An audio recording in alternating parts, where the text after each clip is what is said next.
앞서 보신 것처럼 일본이 결국 추가 경제 보복을 진행했습니다.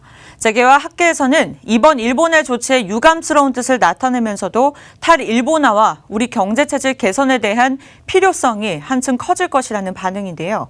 산업팀 조준혁 기자와 함께 자세한 이야기 나눠보겠습니다.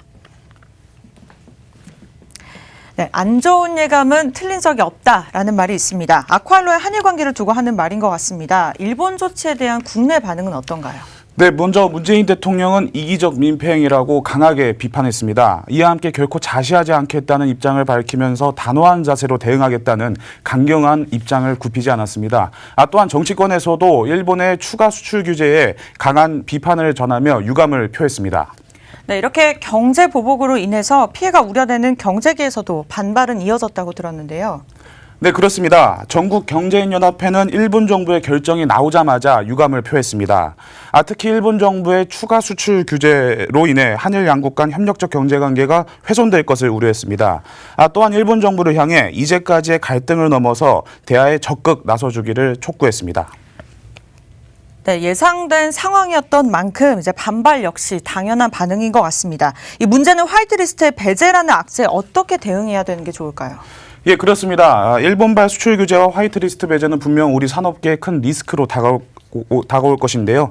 앞으로 이 리스크를 어떻게 관리해야 할지가 중요하다는 목소리가 나왔습니다.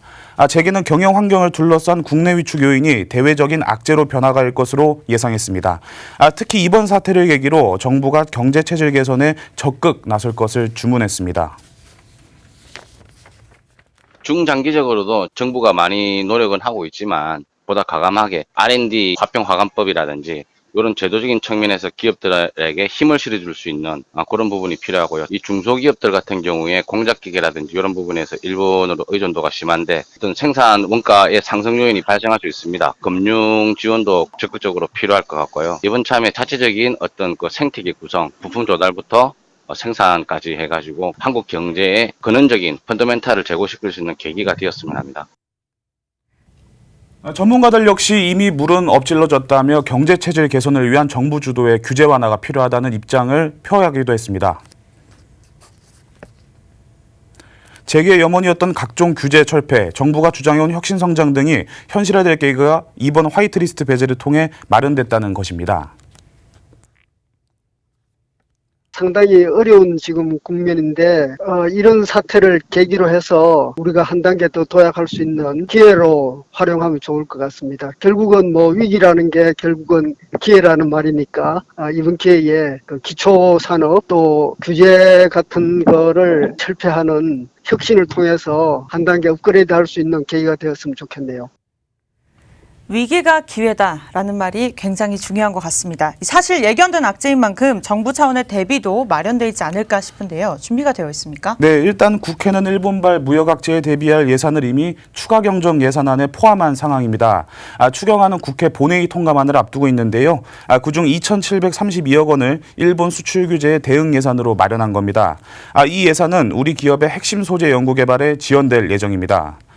한편 정부는 이미 반도체 연구 개발에 주 52시간 탄력 근로자 확대를 허용한 상황입니다. 소관부처인 고용노동부 역시 화이트리스트 배제가 확정된 만큼 다른 연구 개발 분야에도 특별 연장 근로를 확대 추진할 예정입니다. 이와 함께 강력 대응에 나서겠다는 홍남기 경제부총리의 발언이 있었는데요. 이를 볼 때 한일 간 강대강 구도는 기약 없이 지속될 전망입니다.